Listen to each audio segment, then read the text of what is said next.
Cette journée a été instituée en 2004 par l'Organisation mondiale de la santé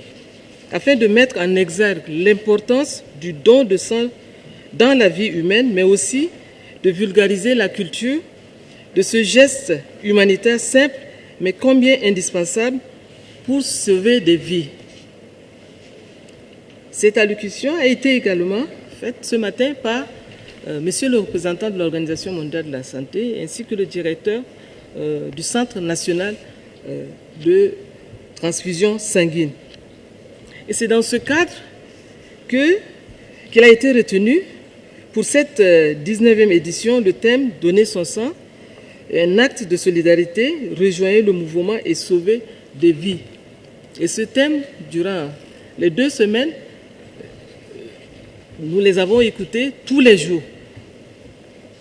Mesdames et messieurs,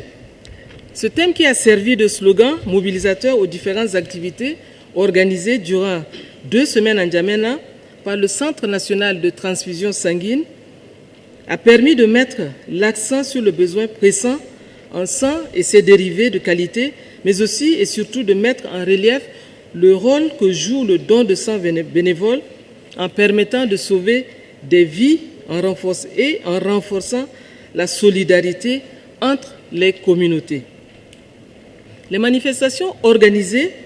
dans le cadre de cette importante journée, faut-il le souligner, ont été également une occasion d'inviter les différents acteurs de ce domaine à aider le Centre national de transfusion sanguine et les acteurs du système de transfusion à étendre leur programme de don de sang volontaire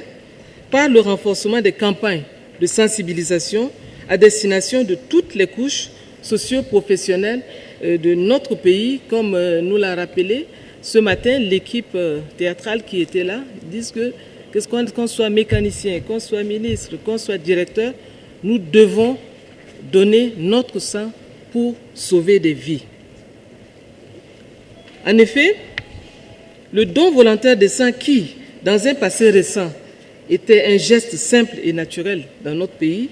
est devenu de nos jours un acte rare et partisan, alors que le besoin en produits sanguins sécurisés est de plus en plus croissant dans notre pays. Les résultats des manifestations de cette 19e édition qui ont été présentés par le directeur du Centre national de transfusion sanguine, que nous tenons à saluer, montrent que le chemin qu'il nous reste à parcourir dans ce domaine est encore très long. Et c'est un grand défi auquel nous devons imaginer des solutions stratégiques adaptées pour le relever. Si nous ne voulons pas voir mourir nos proches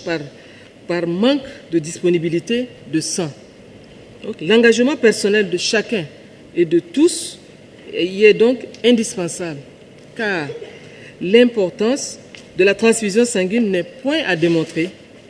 parce qu'elle constitue le principal recours pour la prise en charge des hémorragies aiguës, surtout chez les femmes enceintes. Comme les statistiques le révèlent, chaque année dans le monde, ce sont environ 500 000 femmes et plus qui meurent lors d'un accouchement et bon nombre de ces décès sont imputables aux fortes hémorragies obstétricales nécessitant une transfusion sanguine. Et de même, les accidents de voies publiques sont devenus très fréquents ces derniers temps sur nos routes et causant des morts et également des traumatismes graves. Nous avons également les enfants qui souffrent d'une anémie sévère provoquée par le paludisme, comme on l'a mentionné ce matin, la malnutrition et certaines maladies congénitales, les patients qui souffrent des troubles de coagulation, ainsi que ceux qui subissent des actes médicaux et chirurgicaux. Mais bon nombre de toutes ces personnes qui ont besoin de ce sang vital n'en ont pas souvent accès au moment voulu parce qu'on manque souvent de sang dans notre